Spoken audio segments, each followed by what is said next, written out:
Дамасктан 1 сааттык алыстыкта Сирияга тиешелүү айылдан Израилдин армиясын кезиктирдик. Бул Хадар айылына баруучу жалгыз жолдогу текшерүү пункту. Аскердик унаалар жана толук куралданган аскерлер жүрөт. Апта башында Израиль 50 жыл мурда ок атышпоо келишиминде түзүлгөн демилитаризацияланган аймакта Сириянын территориясын көзөмөлдөп жатканын билдирген. Хадар айылы буфердик аймактын маңдайында жайгашкан. Айылдын айрым жерлери ага кирип турат. Айыл башчы Израиль 1967 жылы басып алган аймакты Голан тоолорунан Галилеяга чейин көрсөттү. Друз коомчулугунун көптөгөн тургундары дагы эле мында жашайт. Эми алар Израилдин аскерлери мында жүргөнүн айтышты.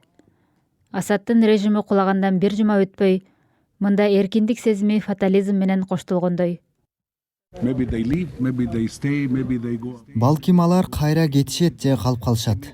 Балким алар аймакты коопсуз кылып, анан чек арага кетишет. Бизде келечекке болгон үмүт болсо дейбиз. Күтө туралы, анан көрөбүз. Израилдин бульдозерлери айылдын үстүндө даана көрүнүп турат. Сириялыктар Израиль дагы көбүрөөк жерлерди тартып алгысы келет деп кооптонууда. Израиль буга жихадчыл топтордун коркунучу түрткү болгонун жана бул убактылуу экенин айтып жатат. Израиль менен согушуп келген Иран колдогон топтордун күчү Асадтын режими кулашы менен алсыраган. Израиль ошол учурдан пайдаланып, мында өз таасирин кеңейтип, жаңы потенциалдуу коркунучтарды жайгаргысы келет. Айыл башчысы Сириядагы согушта ондогон адамдар, анын ичинде анын уулу да өз айылын коргоп жатып курман болгонун айтты. Израиль бул мамлекет. Биз ага туруштук бере албайбыз. Биз жеке топторго каршылык көрсөтчү элек.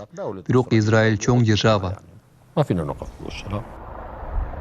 Израилдин премьер-министри Сириядагы жаңы фронт тууралуу сөз кылды.